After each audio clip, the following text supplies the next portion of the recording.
Okay, so my name is Almar. I'm a case manager with the PASS program at Care Center for Internationally Educated Nurses, and I support IENs in the provinces of Saskatchewan and Manitoba.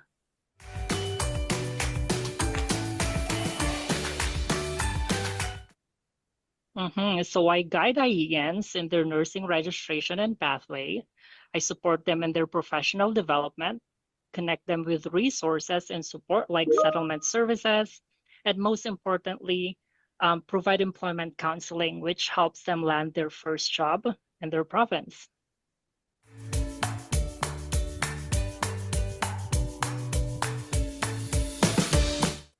Yeah, so on a regular day, I do one-on-one case management call with IENs, supporting them in their licensing and registration. I also do facilitate and host webinars. I'm also the mentoring program lead for Western Canada, and we are currently exploring opportunities for partnership and engagement with other organizations and agencies on how we could further support internationally educated nurses.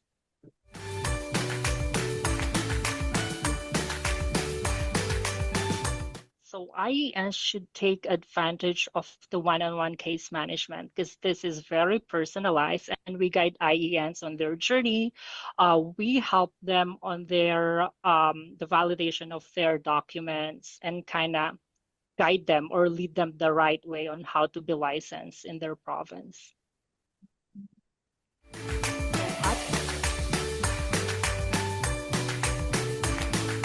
So three pieces of advice for me. So start with your documents. So gather your documents as early as possible. Second one is to read and research on different pathways. And finally, just be confident. Connect with your case manager, utilize the resources that are available for you, and be, confident in going through interviews.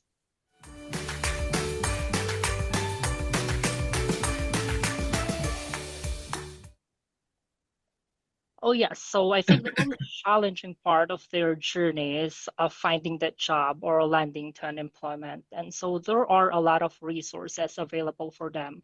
So at Care Center, we have the resume writing workshop, we have the interview preparation workshops. And case managers are also able to help them with their cover letters and prepare for those interviews. And hopefully they'll find an employment.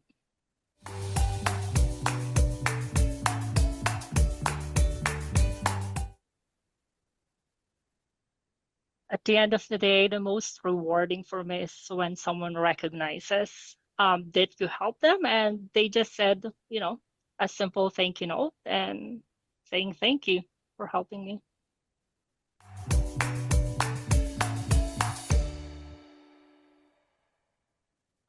Yeah, so prior to joining Care Center as a case manager, I used to work with the Provincial Health Authority, and I've been supporting hundreds of IENs as they integrate into the workforce and integrate into the community. So joining Care Center, I think, is a continuation for me to, continue helping internationally educated nurses, especially that I know the importance of healthcare workforce into the healthcare system of Canada. Um, So arriving in Canada, you are bringing with you your skills, your talent, your experience, and I think that is your superpower. So continue to become confident and utilize the resources that are available for you. So let's talk and good luck with your journey.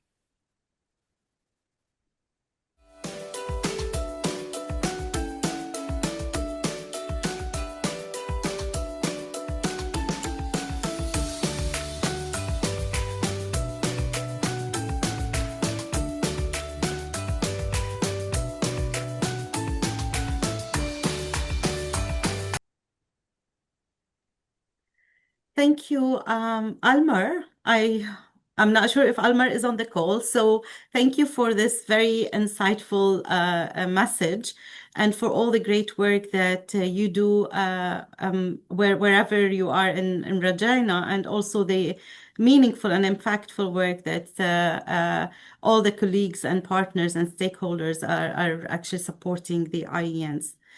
And I will actually try to start by welcoming all of you. Thank you for joining us for the launching of the celebration for the Nursing Week 2026.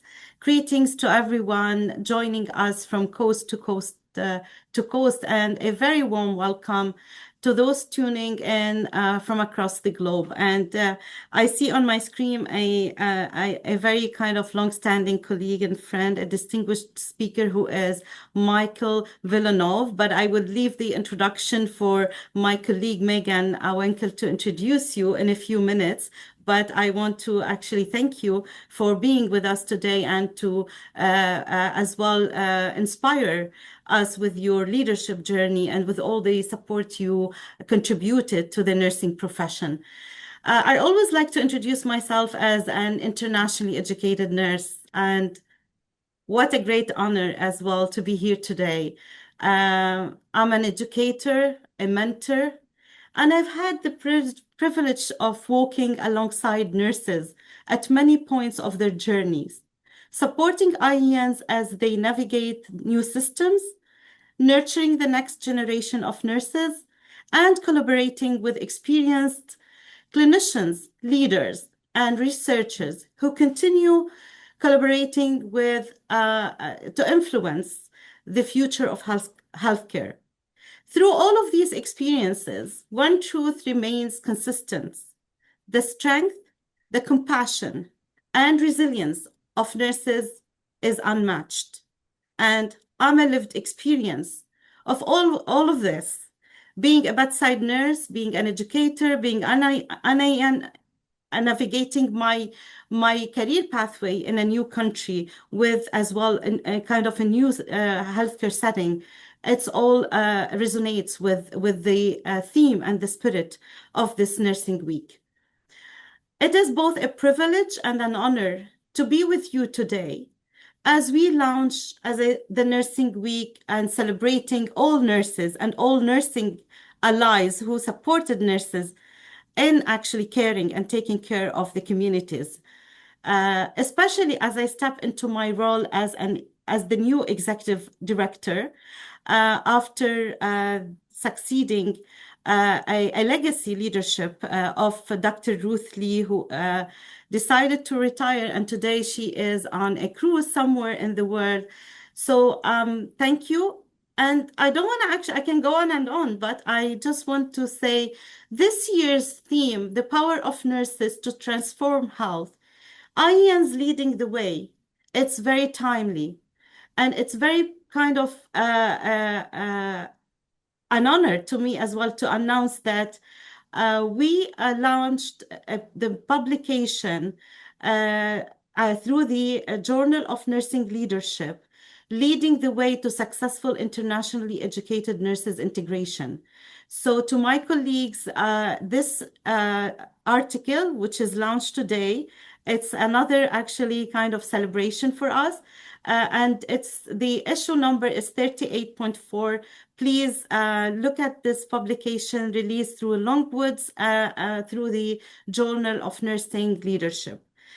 On a personal level, Nursing Week is a deep of reflection, a deep time for reflection and gratitude.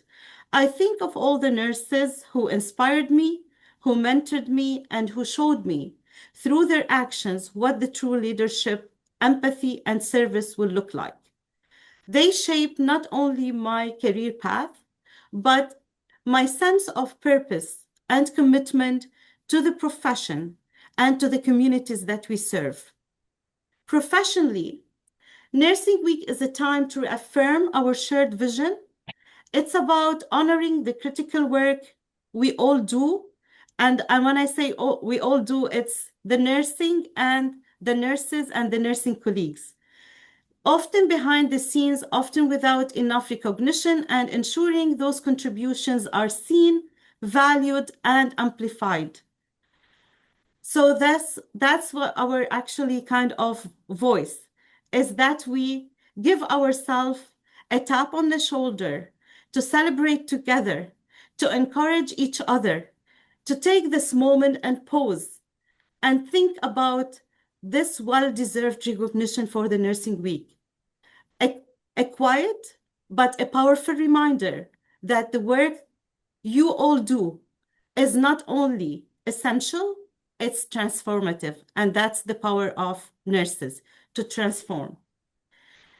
Thank you for actually kind of being with us again. I will start by the land acknowledgement, and then I will hand it over to my colleague Meghan Wankel after I introduce her. She's the program manager of our pre-arrival to post-arrival program, the PASS.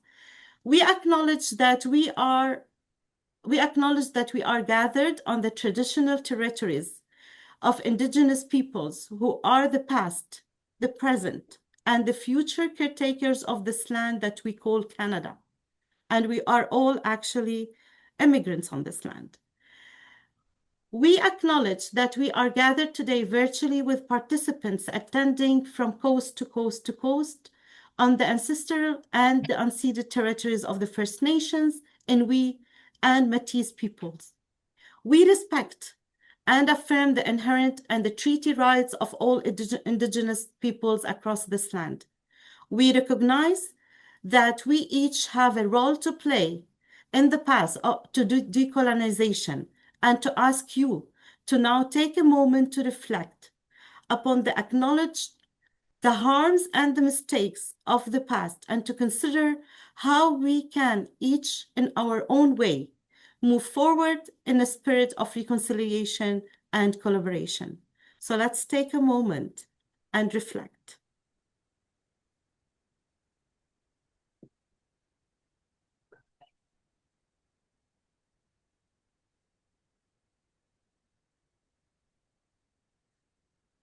I think I have to kind of take a pause again and restart with acknowledging that we have also the keynote speaker, Dr. Leigh Chapman, who actually honored us with a video recording.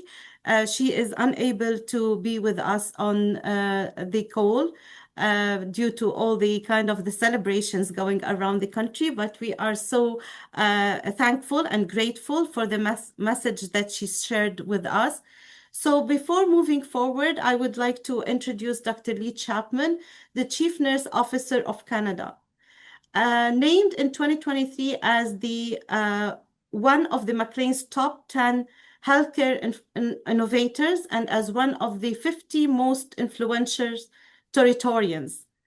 Dr. Leigh Chapman is a leader within the field of nursing and healthcare. Leigh is a registered nurse with over 20 years of experience. Over the course of her career, Leigh has gained a deep understanding of nursing through her work in both frontline and clinical leadership capacities. Her professional experience spans various settings, including clinical care, research, education, professional practice, administration, policy, and advocacy as well. After obtaining her Bachelor of Science degree, Leigh completed a Master's in Clinical Health Sciences from the Nursing Graduate Program at McMaster University. Leigh then completed her doctoral work in 2019 at the Lawrence St. Blomberg Faculty of Nursing at the University of Toronto. Her research provided key insights into ways in which the regulation of health professionals intersects with organizational priorities in the acute care settings. As the Chief Nurse Officer of the land, Leigh recognizes the importance of contributions of nurses at the federal level and aims to ensure their integration into decisions impacting the profession. Within her role, Leigh provides strategic advice from the nursing perspective on the priority policy and program areas. She plays a convening role with provincial, territorial governments, federal departments, regulatory bodies, colleges, educators, and others on the key nursing issues. Additionally, Leigh represents the Government of Canada at the public forums, both within and outside Canada. Leigh is committed to advancing the nursing profession in Canada and to ensure equitable access to safe, quality care for all. So I would like to say as well, I'm so grateful that Dr. Leigh Chapman had wrote the foreword of the book that we authored. I mean, Dr. Ruth Leigh and Ruth Woodjock and myself, we co-authored and we co-edited, and she wrote the foreword for the book about globalization and integration of internationally educated nurses, a comprehensive analysis. So thank you, and we're ready to hear the message from Dr. Chapman. Please go ahead.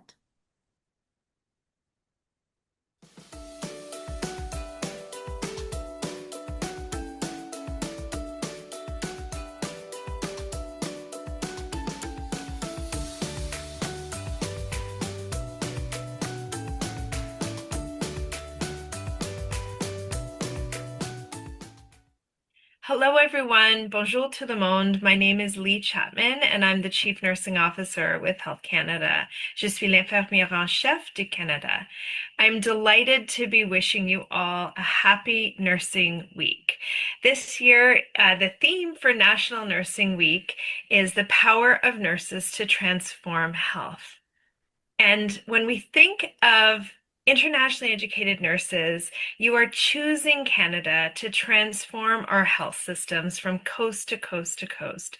So I really want to applaud the work that you're doing in a variety of sectors, in a variety of settings, and in a variety of organizations and even jurisdictions in Canada. You are a vital part of our health workforce in Canada, and we welcome you and thank you for choosing Canada. I hope that you all take time this week to celebrate the nursing profession, to acknowledge the important work of your colleagues, and to celebrate the profession. All of you are making such an important contribution to the health of people in this country. And I really want to thank you and wish you a very happy Nursing Week. Merci beaucoup tout le monde. Thank you.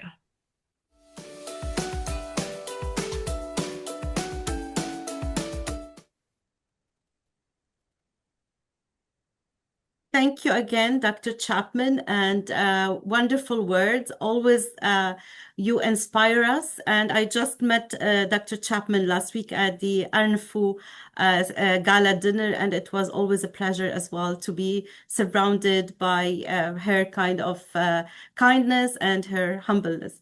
So now I'm gonna actually move to introduce my colleague and our program manager for the past program, Meghan Wankel. And Meghan has been with Care Center for Internationally Educated Nurses since 2014.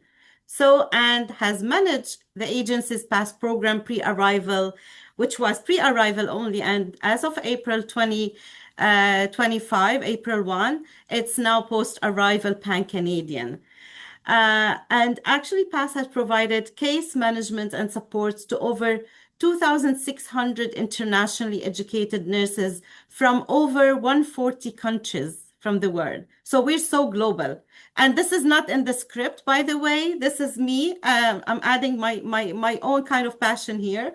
She has a Bachelor of Science in Political Science from the University of Toronto and Masters of Migration and Refugee Studies from the American University in Cairo. So Meghan, welcome, and I will hand the mic to you. Thank you. Thank you so much. And thank you everybody for being here again from coast to coast in Canada and to our past participants listening from across the world. It is an absolute honor to be here and to introduce our guest speaker, our wonderful guest speaker who's actually been a supporter of PASS from the very beginning when we first got our federal funding. So it is my pleasure to introduce everybody to Michael Villeneuve, who's going to be sharing his own personal journey throughout his distinguished career. And his session is titled Timing, Luck, and Leaps of Faith, a Leadership Journey from Bedside to Boardroom. So to tell you a bit about Michael, over nearly 5 decades in healthcare, Michael has served as a clinician, an educator, a researcher, executive, consultant, and health policy leader. He was Chief Executive Officer of the Canadian Nurses Association from 2017 to 2022, where he led a major transformation of the organization. He expanded its membership and he launched the Canadian Academy of Nursing. A recognized national leader, Mike has advanced key policy initiatives during COVID-19, represented nursing in the review of Canada's first medical assistance in dying legislation and development of its next revision. Mike helped secure major funding for anti-racism work in nursing and is regularly ranked among Ottawa's top health lobbyists. Mike also holds academic appointments at the University of Toronto and McGill University and has served with global and national organizations, including the Organization for Economic Development in Paris and Canada's Federal Office of Nursing Policy. Mike has delivered presentations around the world, is widely published, and was author of Canada's first textbook focused on nursing policy. To honor his contributions to nursing and healthcare in Canada, Mike was appointed as member of the Order of Canada in 2025. He's also a fellow of the American and Canadian Academies of Nursing, the Royal College of Nursing in the United Kingdom, and the Royal College of Surgeons in Ireland. So to launch our Nursing Week 2026, Mike is going to speak with our care center community about the critical importance of leadership in nursing, sharing examples from his own career in healthcare. So it's my pleasure to introduce Mike, and I'll remind everybody, as Mark and Saba have noted, please do type any questions you have for Mike in the Q&A box, and we will review them at the end of the session. So thank you again for being here with us, Mike. Thank you so much for inviting me, and let me see, let's hope we can get our screen up. You'll have to let me know if you guys can see it okay. Working at your end? Working, and I think still loading. Nope, Yep, there we go. That coming sounds up. very good. You know, before we even start, the first thing I was really struck listening to the introduction because of how you have to submit a bio. Mike did this, Mike did that. So let's all be really clear. Mike was one of a huge team of people that did those things, right? But somebody gets the glory. Thank God, because I got lucky sometimes to got the peace on earth from my people. And but none of these things, as we're going to talk about throughout the next half hour or so, none of these things are really a solo journey. And we'll come back to that a little bit in a few minutes. I first want to start off by thanking Rolla, thanking, of course, Ruth, who had worked with for many years, and Meghan, who's helped me get to this point in joining you today.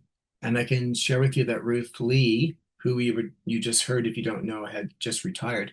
Ruth and I worked in neurosurgery together, like when the Ark was still floating, like it was a long time ago. So we've known each other through many, many years. And I came to do some work with Ruth and with the care center through Ruth at a long time ago. And I just feel like I've sort of been a friend of I don't mean I'm friendly too in a self-aggrandizing way. What I mean is we've kind of developed this relationship through the years, and it's been nice to work, and always is nice to work with the care center, and it's been fun working with you on this, Meghan. I'll start by just acknowledging that I live about an hour south of Ottawa.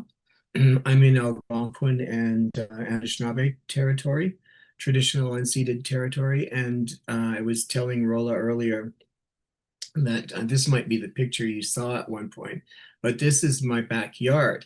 Now I brag about that because it's part of a sort of 1,000-acre farm that of course does not belong to Michael Villeneuve.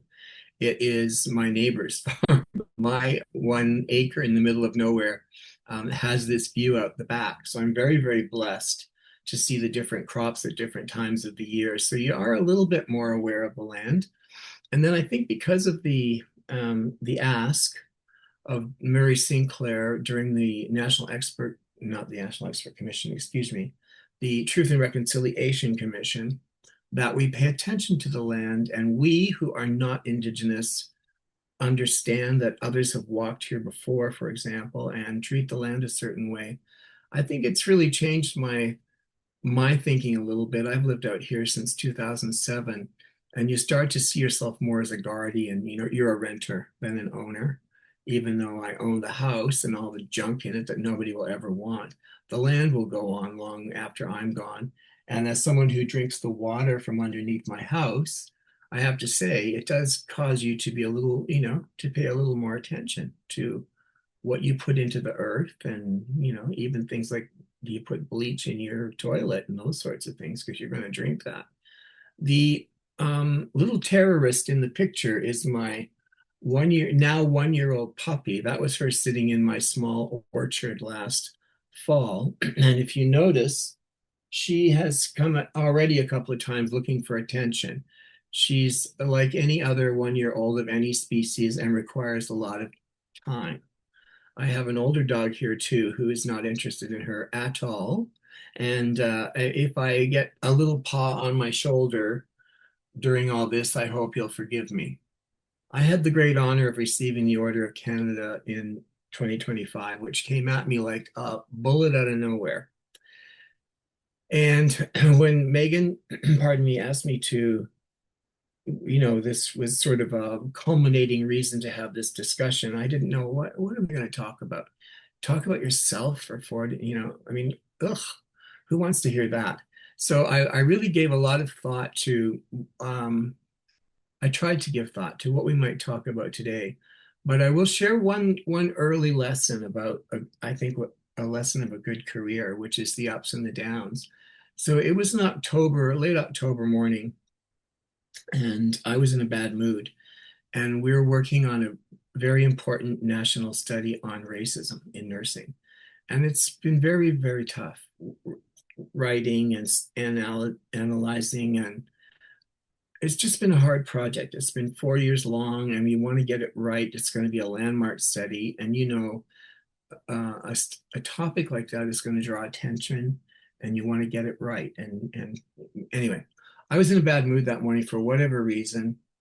And the dogs, were pawing at me to pee and get out. And the phone rang, and it was from Rideau Hall.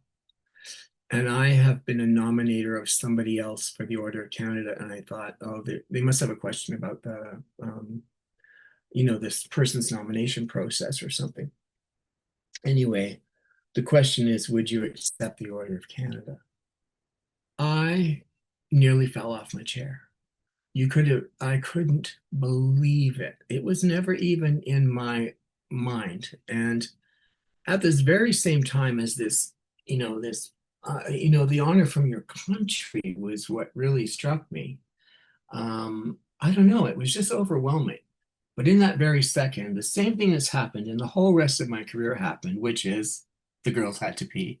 So I was reminded that there's a here and there's a here, and there's four little pops going, we don't care if you have the Order of Canada, food please, pee please. And my whole career has been a series of incredible highs set against hard landings. So I'm going to talk about that a little bit because I don't think that's that unusual. I see some people who seem to kind of sail along, you know, like when you skip a rock across a smooth lake, and I think, okay, they seem to be doing okay. And I admire that, but excuse me, it didn't really happen for me. So I didn't know what I was going to talk about. So I went online, and I haven't looked at myself online for a long, long time. I looked it up once for, I don't remember what reason. Someone said, oh, I know, we were getting sued about something. So I was looking up my name online. So it's been a while. So here's what I said. I have to do a speech about leadership. And what would be an interesting, I don't know what I said. Here's what I saw online. It's a classic but demanding trajectory in nursing leadership. I wonder if you can guess who said that. I bet you know, because it was indeed Dr. Chapman. And I thought, oh, so this is what you think about me. which is that it's kind of been this classic, he did this and this and this and this, and it just all came together for him. God bless him. Whereas in my own view of things, I love one of these poems from Adrienne Rich. Now, when you talk about breaking a thermometer, you have to be a certain age. So let me just say, most of you won't know what the hell this is, but we used to put glass in people's bums with mercury in it. Can you imagine what could go wrong? So you take a temperature by putting a little thin piece of glass that has mercury up the middle, under the armpit, under the tongue, in the bum, wherever, whatever you could reach, I guess, when I think back. And as I say, what could possibly go wrong with putting a little shard of glass in somebody? But if it ever broke, on a table or something, the mercury inside it, which expanded in proportion to the temperature, so you could read it, would spill out like little balls of like oil against water and run away, and you could never catch it. And that's kind of more how I thought my path was. It was much more loose and didn't flow in a certain direction. And as she says in this poem, the maps they gave us were out of date by years. There was no sort of easy way. I kind of knew what I should do, that I should get some education, but not much beyond that. So my journey, in case you can learn anything helpful from it, really took a lot of twists and turns that I didn't expect. But I think I pretty much thought that the summit of all that there was for me, because I thought it was the great thing you could be, would be the head of nursing in a hospital. I thought, okay, that's the goal. And I want to be whatever it might have been called, director of nursing. There wasn't VPs then, they were just starting.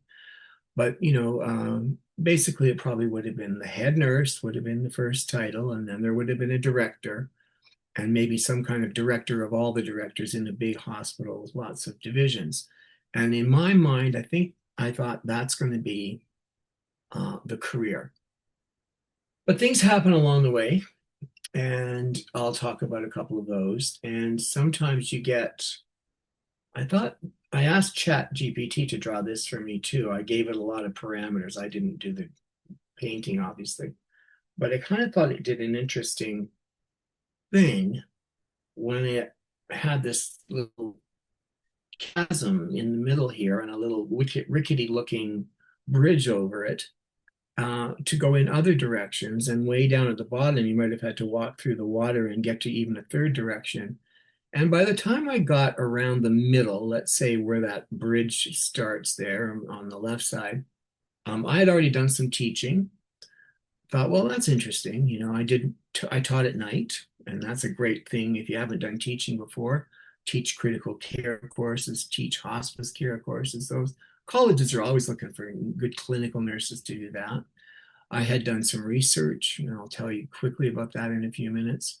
Policy, I didn't know what that was. I thought policy was a binder on the shelf in the nursing station. I figured, oh, well, I guess that's, of course, those are rules books. Those aren't really policies.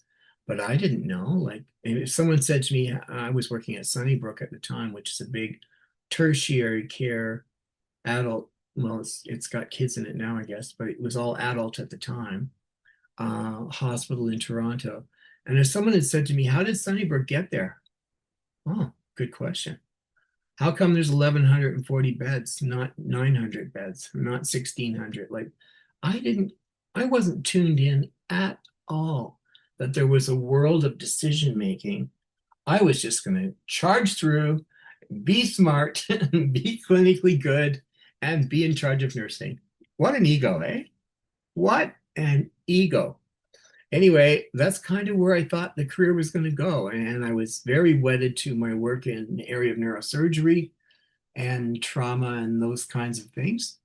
And it's funny that you mentioned the book from the bio, Meghan, because I didn't even know what policy was. Never mind think I would write a book about it, toward the latter quarter of my career, which happened. It's almost 10 years ago now. Some of this started in the 60s. I was living then. And my grandmother, who was in charge of things at about a 30 to 40 bed small town hospital, pretty rudimentary, run by two doctors. And of course, at that time, there was doctors and there was nurses. That was kind of it, right? There wasn't teams of OTs and PTs and speech and all the things we have now. And my grandmother was basically in charge of things. And even if she wasn't, she would have acted like she was because she was a little bit of a fascist. And she would take her grandsons, me, my brother David, who is younger, by the hands and walk us through the hospital and introduce us to everybody as if they cared. This was a time when nurses would stand with their backs against the wall and kind of put their head down and say, "Good morning, Mrs. Villeneuve," or say nothing when she walked by, because she would be the one that would speak first, much like Queen Elizabeth. So we just thought that was kind of normal behavior, but it didn't take very long for us to realize that she was probably a terrorist. She was probably a difficult woman to work for, and believe me, a racist of the highest order. And that was not bred into us. And even as a little kid, I remember being embarrassed by how she would talk about people. Anyway, she was a very good nurse in terms of her clinical abilities and running that place. So she'd walk us up and down the halls. And this is the time when operating rooms were off the hall, hard to imagine now. She would just kick the door open because they had swinging doors. And she'd say, "Dr. Irwin, these are my grandsons." And they'd stop surgery. And I can remember Dr. Irwin and Dr. Smith, with their hands in the air, would turn around and talk to us. And that was like, that was normal behavior. There was no ante rooms. There was no recovery room. You could smell ether everywhere. Ether's a drug they used to use to put people to sleep. Anyway, I thought she was kind of crazy. I mean, she was very good to us, but I thought this isn't all normal.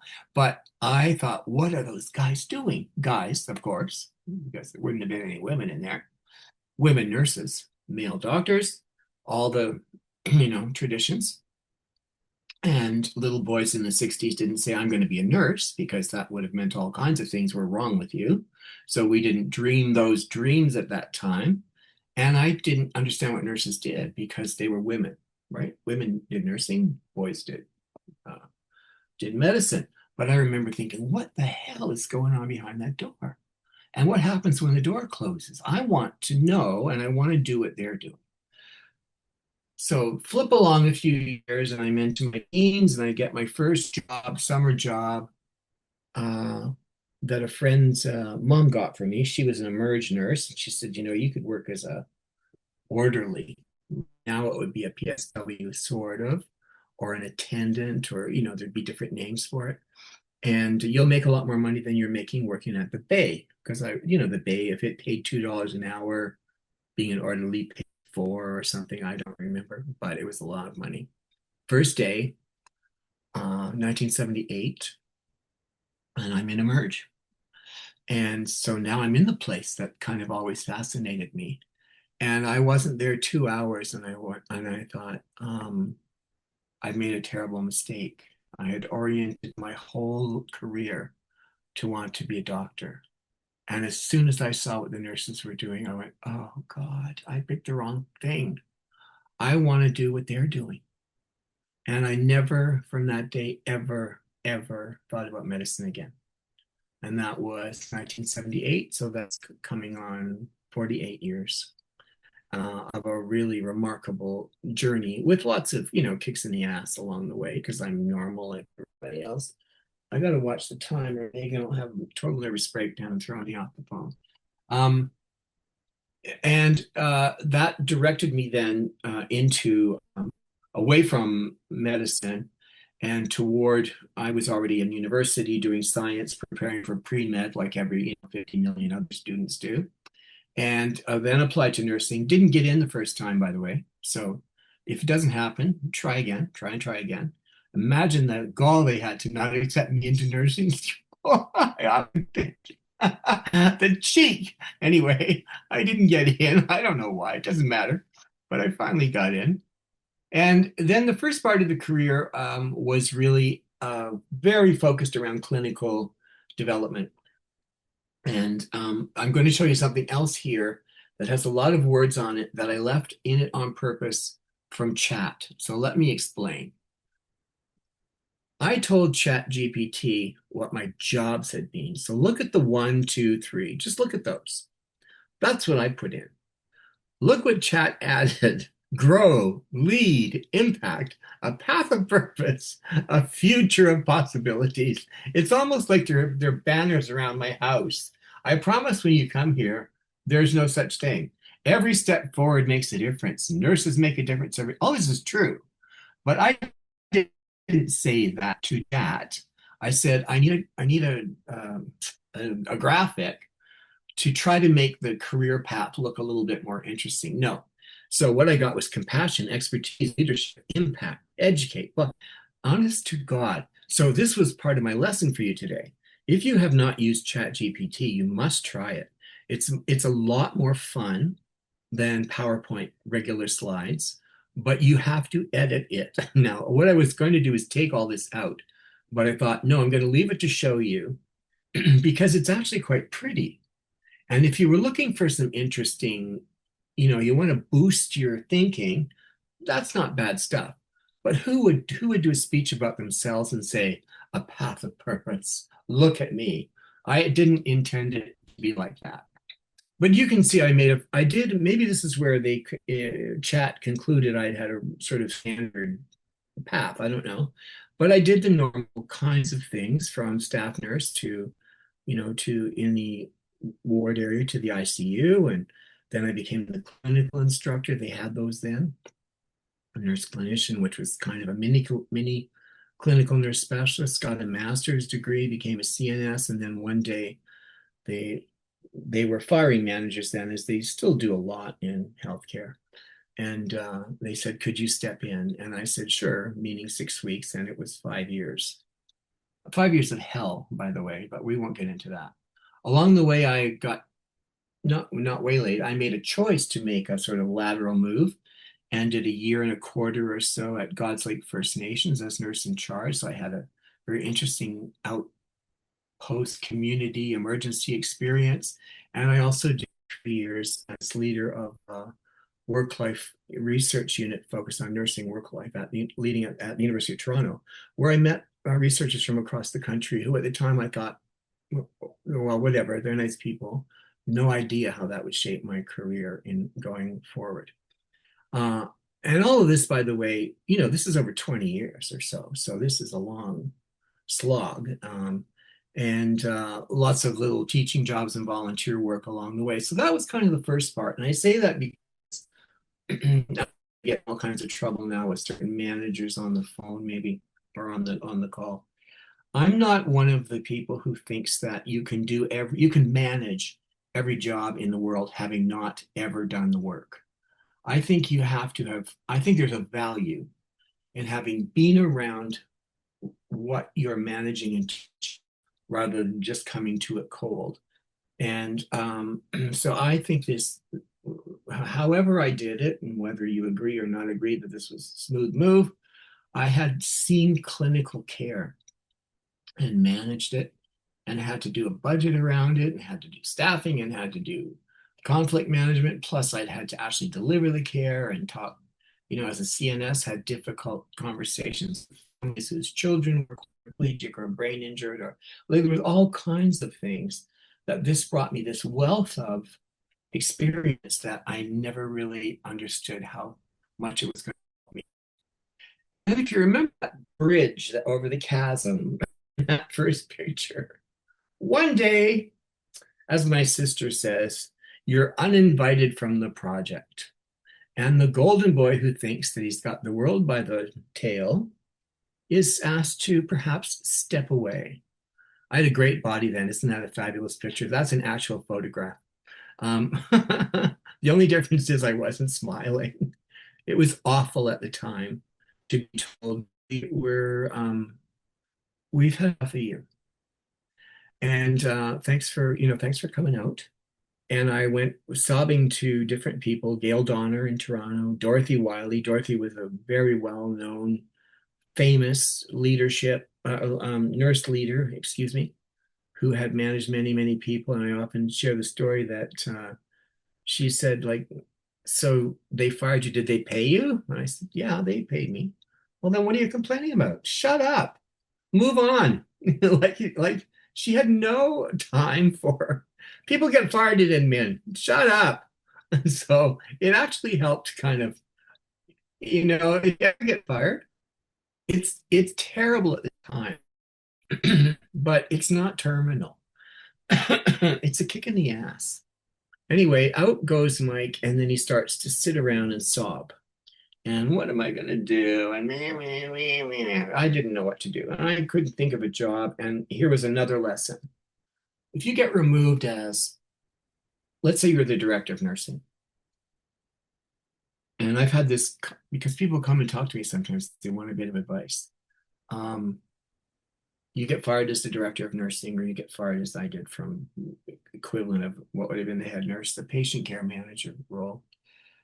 It's probably not smart to go looking right away for a job that's a level higher, right? And I often have people come and say, well, I've been a director, I got fired, I want to be a VP now. And I think, don't you think the people who are hiring the VP are going to say, why couldn't you handle the director job? But I didn't see that, right? And I thought, well, I must become another head nurse somewhere else. Like, that's where my head was. This is the level I'm at, so I must stay at that level or go up. But no one ever tells you these things or has that talk with you, right? Eat a little humble pie. I've had a number of people, very good, smart women who were VP level, and I'm talking a number, who got axed, because it happens in healthcare. And they say, the next job I want is CEO. And I think, well, that's cheeky, because you got a problem right now, right? Something happened here. Pay attention to, read the room. One of the other lessons I learned at this time was about leaps of faith, which is why we talked about that and taking a hand up. So I looked around. I had a discussion with Judith Shamian, who is the federal chief nurse. You just met Leigh, who is the chief nurse now. Judith was the federal chief nurse at the time. She'd been my boss before.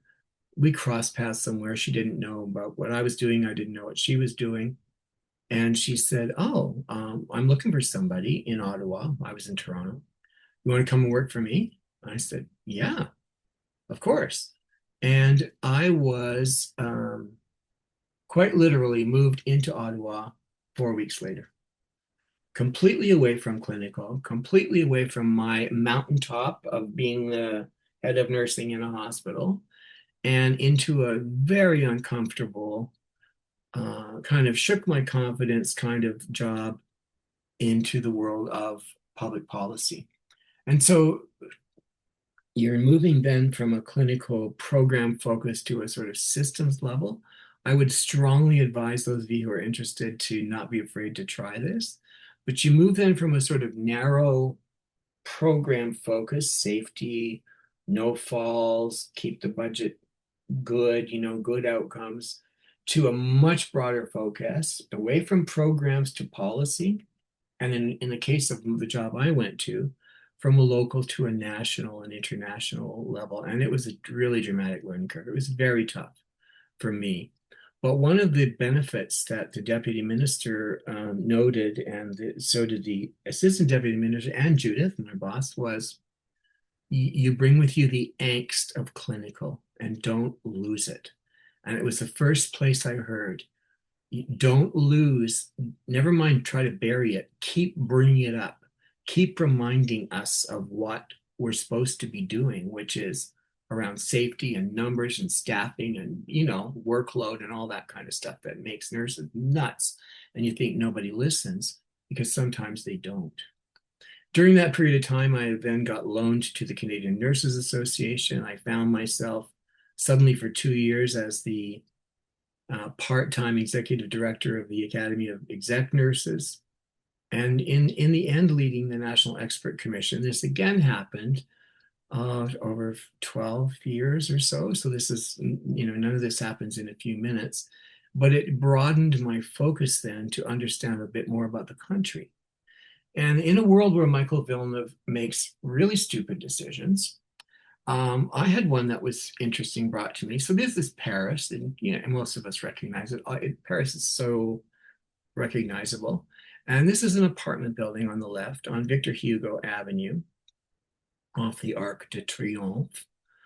And on the upper picture is the little restaurant that was on the corner by that apartment. And the reason I'm showing you this is because they said at Health Canada, we want you to go to work at the OECD for a period of time and help rescue a study that's going in the crapper. And they need a nurse who understands nursing, but who can also write and yada, yada, yada, and can help pull this. They were doing a measure of how their systems were performing across the 22 countries, and the nursing thing was in the tank.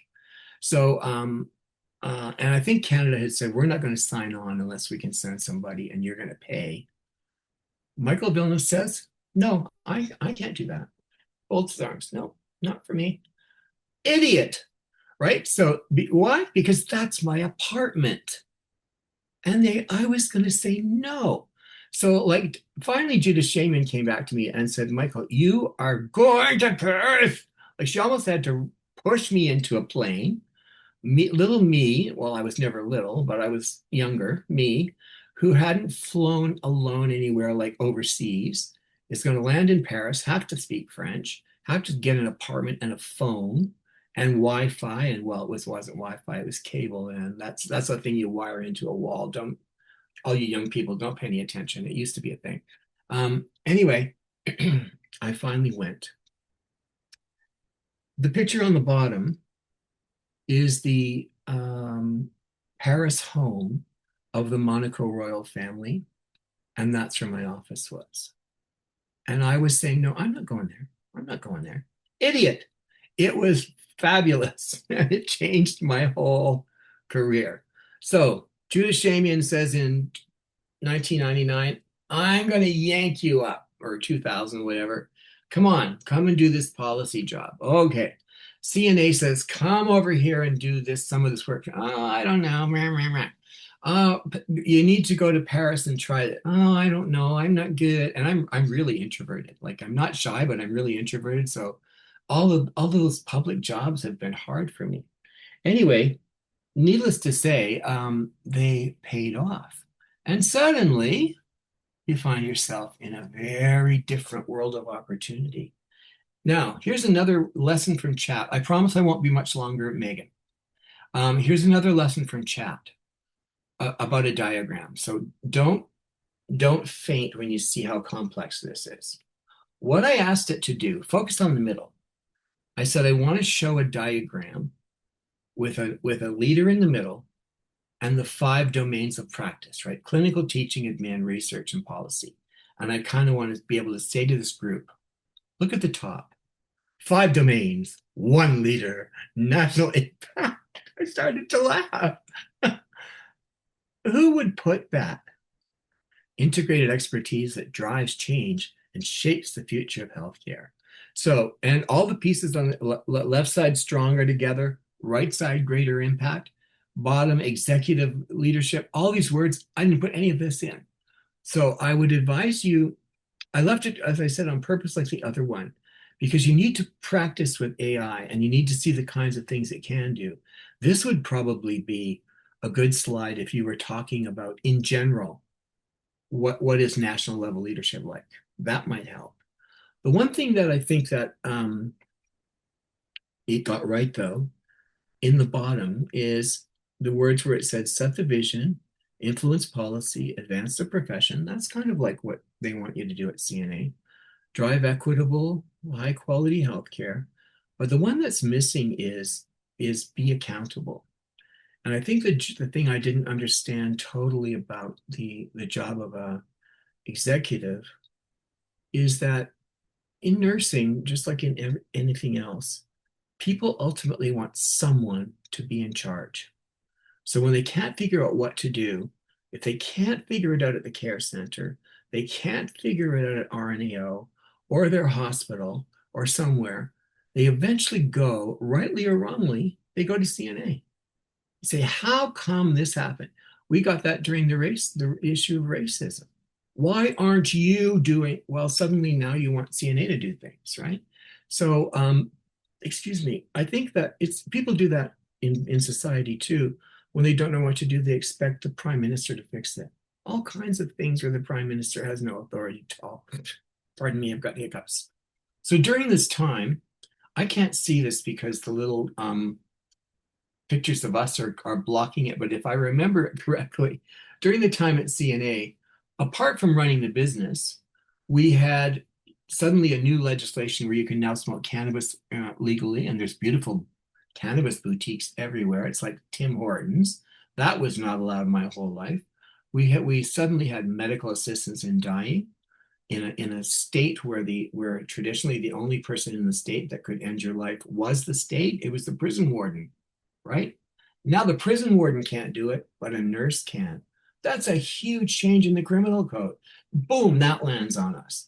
Racism. We had George Floyd and Joyce Echaquan and the finding of those horrible finding of those children's bodies around traditional Indian residential school grounds. And so, and then we had enraged nurses, even nurses who weren't members, saying, why aren't you saying something? Why aren't you doing, right? So that's what I mean by accountability. So apart from running the business, someone eventually, and it's not just, again, Mike Villeneuve, it's the board, it's the organization, but people want to find a place where they can take some of their issues like this with some hope that they will eventually get addressed. I would say one of my key learnings from that, and I would advise this to all of you as I do to grad students and people along the way, if you just sort of look on the left side, keep your eyes on the big picture.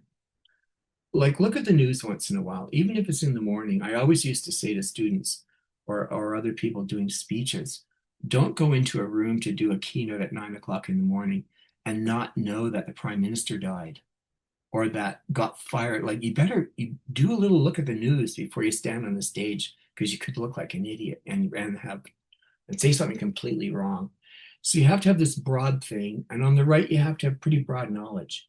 You have to be able to know kind of what's going on in healthcare, connect things like, why might it be a bad thing if we take all the RNs out of this area of care? Or if we decide, like we did it in the late 90s, we're going to create a bunch of multi-purpose workers who used to work on the belt line in the cafeteria, and now they're going to do your blood pressure. How could that go wrong, right? So have an idea about connecting ideas, but also then have a deep understanding, even if you only know 3 things. For example, if I used to get microphones put in front of my face a lot, I knew I could always talk about the nursing workforce. How many are there? Where do they work? What's the 4 categories? Where are they regulated? Blah, blah, blah, blah, blah, blah, blah. How many nurse practitioners? What do they do? So you need to kind of know that. I knew a lot about long-term care because it was in the news. Okay, what are the problems with long-term care? So you don't have to know everything about everything, but the phrase that I think I would advise is, you need to know a lot about a little and a little about a lot. You need to have a few good stories, but you need to be equipped with information. And the last thing I'll share with you before we sort of do a sign off in just give me a few more minutes. When we heard that they're doing a review of MAID, the medical assistance in dying legislation. So I hear this from my government relations guy, and I said, okay, so are we there? No. All doctors in the trial, or in the as witnesses. I had a rage stroke. I'm sure there was blood running under my nose that day. I said, are you kidding? Like, how many times have we had this fight? This is on a Thursday. Tuesday afternoon, I'm into Parliament, and I'm suddenly appearing before the committee talking about MAID, because guess what? The only other person that can do it is a nurse, right? Not just a doctor, not just be around it, administer it. So, and of course I went in, we had done all kinds of research. We were well prepared. Well, you could have heard a pin drop. They looked like, oh, a nurse has something to say. 2 days later, I'm in the Senate doing the same thing. But if you are not paying attention to that, and you aren't able to go and say, there was this many MAID deaths last year, this many were done by nurses, this is how they happen, this is what psych nurses think about whether mental health should be a lone decider of whether you can get made and so on. You have to know that stuff. Otherwise, they're going to, who are they? The world is going to ignore you. So a little about a lot of things, a lot about a few things. In closing, good, strong clinical grounding, get your education. It's never a bad idea. Doesn't matter what you do. You'll learn something. Say yes, right? Saying yes is a good thing. And I'm a no person. I'm not a no person in a negative way. I'm a, oh, I don't know. Can I do that? I mean, I'm a little more certain now that I'm almost 70. But for much of my career, I think, oh no, Meghan could do that better than me. Let her do it. There's no shortage of things to do, right? All you have to do is look around. There's lots to do. Volunteer. There is a million things to do. Just figure out what you want to do. Don't be scared of economics. I think this gets held over the heads of nurses a lot. And I remember Bob, what was Bob's name? One of our famous economics leaders. He said, if you ever go to an economics discussion and they write any math on a slide or anything, they don't understand economics. It's not math. It's a study of relationships. Yes, they will talk about the budget and say the budget impacts how many nurses we hire. But don't be confused and think as a nurse that if you hear economics, it's not something you can participate in. You can. You can, because it's about relationships among things. One of my great lessons there was from Michael Decter, who led the Canadian Nursing Advisory Committee that I happened to be the operational lead for way back when. He's a big-time banker and investment banker in the country. And he says to other investors when they want to hire someone into their companies, he says every time, hire a nurse into a banking company. And he said, you know why? Because they understand about things. They know how to teams work. They know how to bring people together. They don't need to know math. They understand relationships among things. And that's what it is. Use your influence where you can. Find opportunities. Be equitable and be kind. Be humble. It goes a long way. I know there's people on this call now, or some of them said they were going to be on. I should take attendance. Friends of mine who I've worked with on boards and so on, who were my grounding and lifted me and carried me, and we carried each other. Thank them all the time. And it doesn't, as I said in my closing here, it's not cake. You won't run out. So share it. Share your success. None of these things, all these things, MAID, cannabis, all those things I just talked about, that's a whole pile of people across the country. But the face that gets stuck in front of Canada AM or the Globe and Mail is a face, right? It's not 1,000 faces. So it's a bit of a two-edged sword. I'll let you just read this closing or this next to closing comment. I'm nearly done, Meghan. Just be another minute. I always liked Maya Angelou. Coming up at the Care Center, I'm really pleased to say there's a really interesting webinar series that I'm going to be pleased to be the guest talker for. One is around MAID. We talked about that. One is going to be focused on race, power, and discrimination in nursing. And I recognize fully that the beige male is going to be the one doing this, but I also happen to be leading a study that I'm going to tell you about. And then we're going to talk about the future of nursing in Canada for internationally educated nurses. And this is going to be things like, how are you going to work with nurses who are coming out of school now here who can prescribe? What's that going to mean, for example, for your practice? On my own work, we've published the first part of our big racism study, and part 2 will come out in June, and the documentary film that goes with it and so on, which I hope you'll tune into, because one of the 3 groups that confronted the most discrimination, racial discrimination and other forms, was internationally educated nurses. It's people of color, Indigenous, IENs, and oddly enough, people with master's degrees. We're still trying to sort out why that is the case, but that may not surprise you. And because you're IENs, I'll close by sharing with you that one of the great gifts of the Order of Canada is I've been asked to, if I would serve to preside over citizenship ceremonies. So when they can't get a judge, sometimes it will be me that will be there, for better or worse, administering the oath of citizenship. And I can't tell you how honored I am to be able to do that particular duty for our country. My great hero, act from where you can make a difference. Do it. Just start from where you're at and just do something. All right, enough of my going on and on and on. I thought I'd be finished long before this. Thank you very much to you, Meghan, for all your help getting this ready. Paul's to set up today, Rolla for the invitation, and Leigh. I'm sorry, Ruth Leigh. And I will now stop and turn this off because I don't know. You may not even have time for questions, but Oh yeah, I'll take myself off share. Michael, thank you so much. First of all, you are anything but beige, and I could literally listen to you talk all day, which I know I've told you before, and we're so grateful for this talk. Your nursing journey has been really remarkable, and these lessons are really valuable, especially the resilience you've shown and saying yes to opportunities. And we're just really grateful for you to be here to launch this Nursing Week session.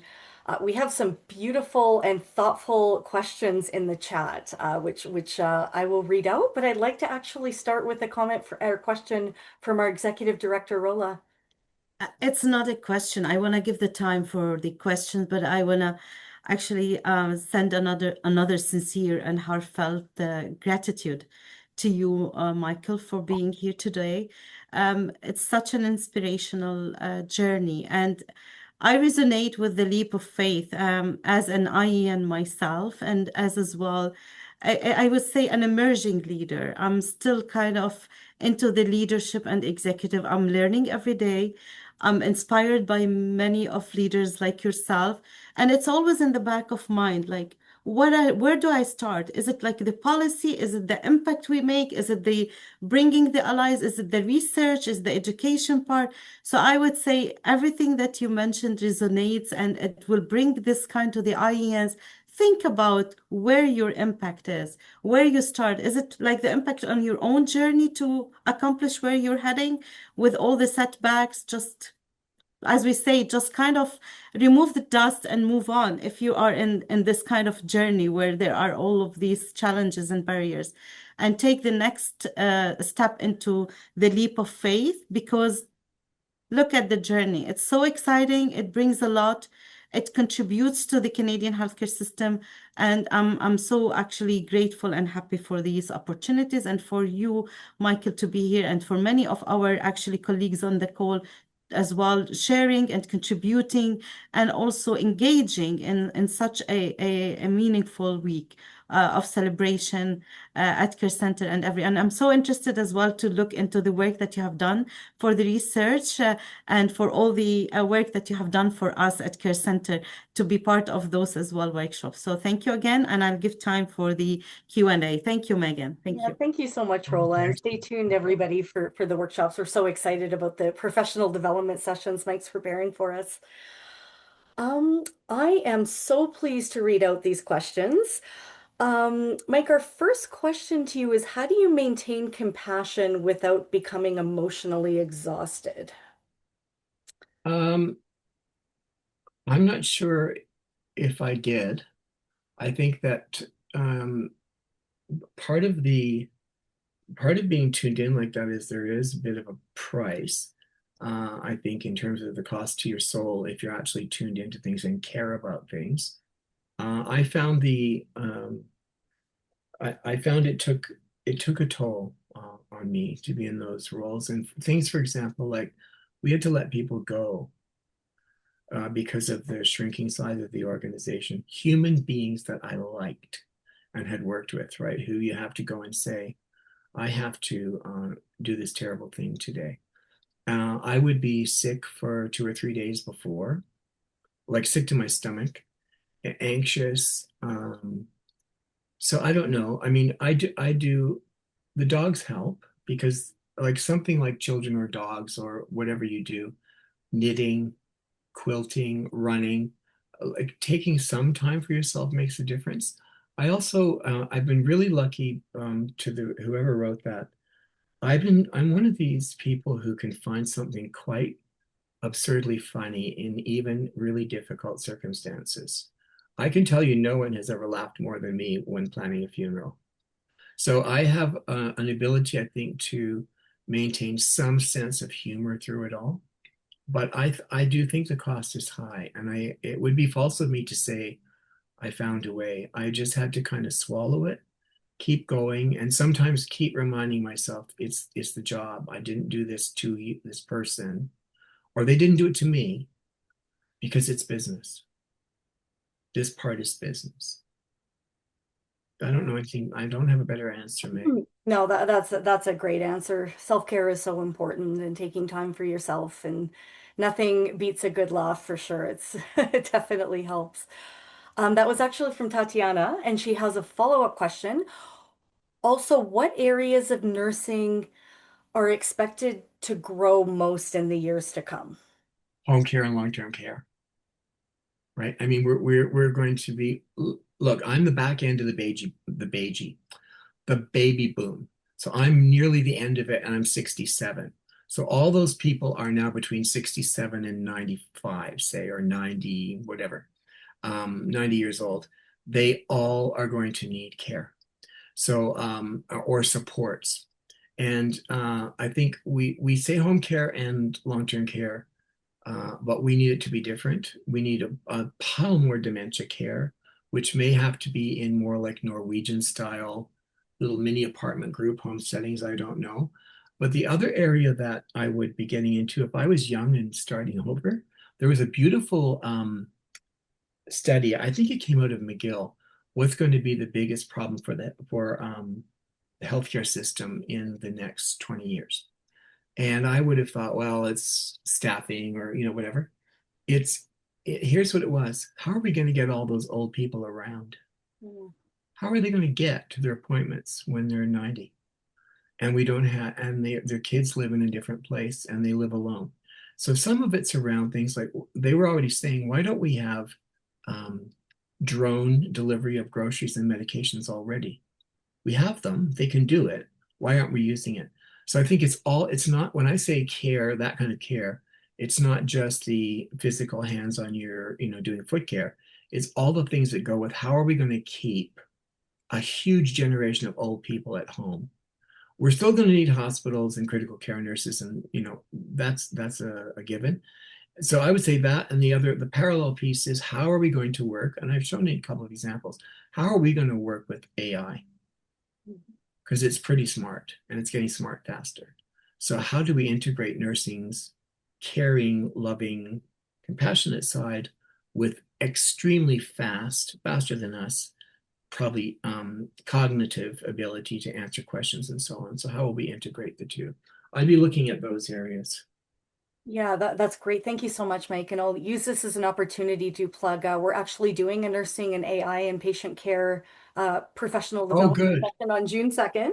So please stay tuned for that invitation, everybody, before the end of the week. And Mike, you'll definitely be getting an invite to that session. And I'm so glad you brought up. Oh, sorry.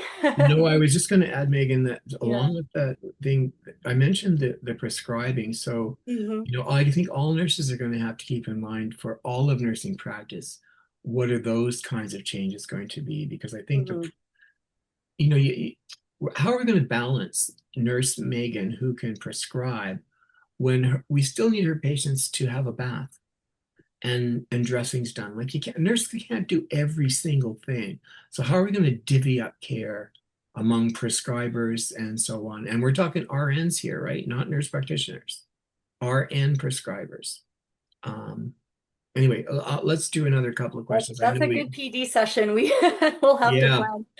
And I'll remind the Paths and Stars folks listening in too. I'm so glad, Mike, you brought up long-term care and home and community care, because we're doing a lot more work around that now. And we do have sessions 6 times a year on those topics, oh, good. as well as a partnership with Baycrest for a LIFA long-term care certificate training Oh, that good. we give folks access to. So we're really trying to prepare people to think about those sectors. But yeah, thank you for those wonderful answers. We have a great question from Rochelle. In today's day, how do you see internationally educated nurses integrating, becoming impactful, and thriving in various levels of nursing? Oh, that's a tough question. I mean, first of all, in an ideal world, an international nurse is like every other nurse. They should integrate and they should, right? Takes everybody a certain amount of time to graduate, to move through the, what's the word? The difficulties of starting practice and the uncertainties. That's the word I'm looking for, and fitting in. I think that one of the pieces that concerns me and it's because of our work, has been the amount of discrimination. And we're a little bit concerned about, uh, as the study lead, who is an African born, American educated Canadian prof now, often says, Mike, you need to stop talking about racism. We're never going to fix it. We need to tackle racial discrimination. So how does it work in teams? How does it impact people and so on? So I think that, it's easy for me to say, well, you're going to have to slide in internationally educated nurse, the same as everybody else does, but just deal with the extra load that may come at you from these issues. So I don't minimize that at all, Megan, that's a reality out there. But I think that in a country where we have such a high proportion now of migrants from around the world, and there's an indication from Canadians, and you'll see this in our work, that they're pretty open to a very diverse society on the whole, quite positive in how they rate it and so on, that we will expect people to kind of slide in and be um, to be like everybody else, whether they were born in Canada, of whatever race. But I think that the thing we're going to have to do is look at and you did this, what are the special things we may need to do to build success for people who come in as IENs? It's a hard question. I'm sorry was it Rochelle, that I don't have a better answer, but No, that's really a good insight. And before I get back to Rolla, I'll read out the second part of Rochelle's question, although I think you're touching on it. It's how do you see racism actively, excuse me, destroying nurses who come into Canada with lived experiences, good education, and a drive to do more than just bedside nursing? And how do you view non-white people truly being given real opportunity and trusted to succeed without bias and prejudice? A beautifully worded question, Rochelle.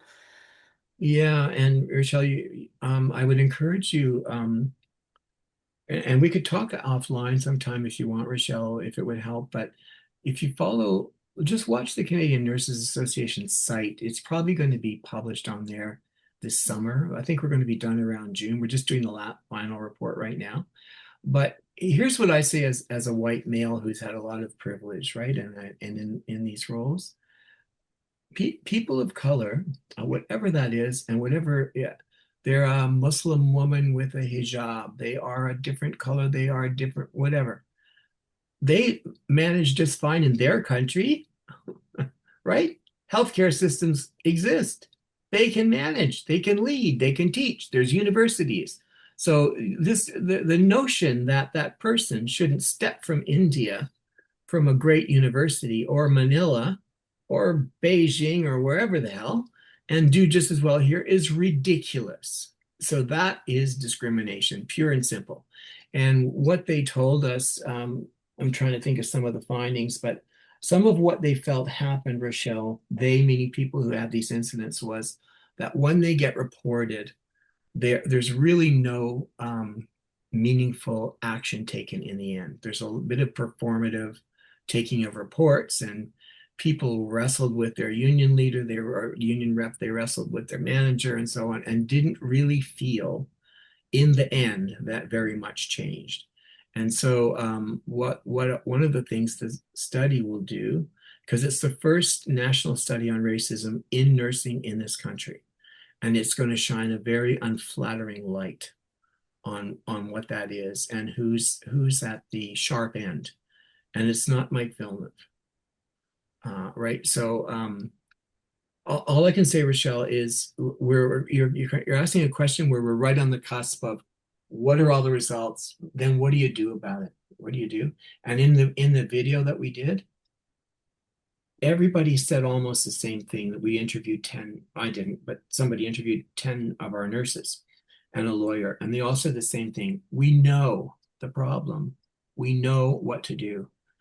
There has to be a deep accountability by governments, by employers, actual legal consequences. So you have to, okay, we know all this, you got to actually do it. So how do we move that forward is our societal challenge, I guess. Yeah, and Mike, we're so glad that report's coming out soon, and we'll make sure all of our program participants Oh, thanks. I'll have send it, of access course, to to you. it. Megan, do you need to go? I know it's really running late. Oh, no, no, actually, we set enough time. I'm worried about your time. Maybe we should wrap this up with the last comment from our executive director. I will make this short and sweet. And actually, after what Michael had mentioned, there's always kind of this piece of knowledge that we don't know what we don't know. So I'm looking forward for the research finding, because that, as you said, this is unfolds, and this is actually tells us the real stories and what's happening.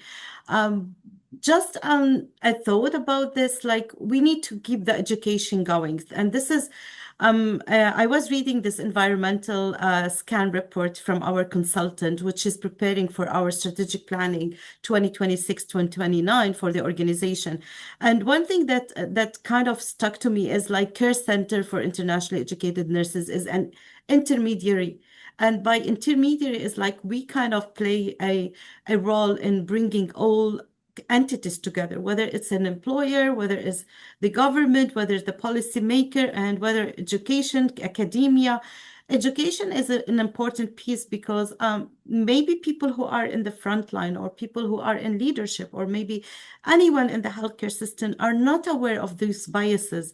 And just by the mere fact to bring this kind of to their attention, they will have this aha moment. And we face this through our workplace integration program, where actually we offered and we provide workshops to leaders, managers, educators, preceptors in the workplace. And they had those aha moments because it came from the IENs who've been actually through a certain type of preceptorship or a certain type of onboarding, where they find themselves uncomfortable or find themselves being judged for just being familiarized to the environment. So that's the piece of where actually I ask as well our IENs and clients is make yourself familiarize with the healthcare setting. Make yourself knowledgeable of all the nuances of a new healthcare setting. That doesn't mean that you don't have the talent, the skills, the knowledge. You have them all, but that's familiarity. It helps you as well to understand what is your rights, what are your actually kind of your how you to vocalize things, how you express those things, and how to be assertive and accountable to actually bring this to the attention if you are been actually under any circumstances in a situation where being discriminated to and being challenged with that. So thank you again. That was a very insightful session, and I think we should be wrapping up. Megan, go ahead. I don't want to take more time. Oh, yeah, I just want a huge thank you to our guest speaker, Mike, and we're just so grateful for the last decades of your support and all of the knowledge that you always share with us and our IEN colleagues. And we're really excited for all the sessions you have for us coming up. So please stay tuned, everyone. And yeah, I want to thank everyone listening in from across Canada, our Care Center team for pulling everything together, all of our participants listening in from across the world. And this was a wonderful way to start the nursing week. So thanks again, Mike. And we hope to see everybody. We have many more upcoming sessions. So please do go to our Care Center website. On our Paths and Stars page, we have all of the Nursing Week events, and feel free to share them far and wide. And thank you for a wonderful session today. Thank you. Thanks, Megan. Thanks, everybody. I'll talk to you soon.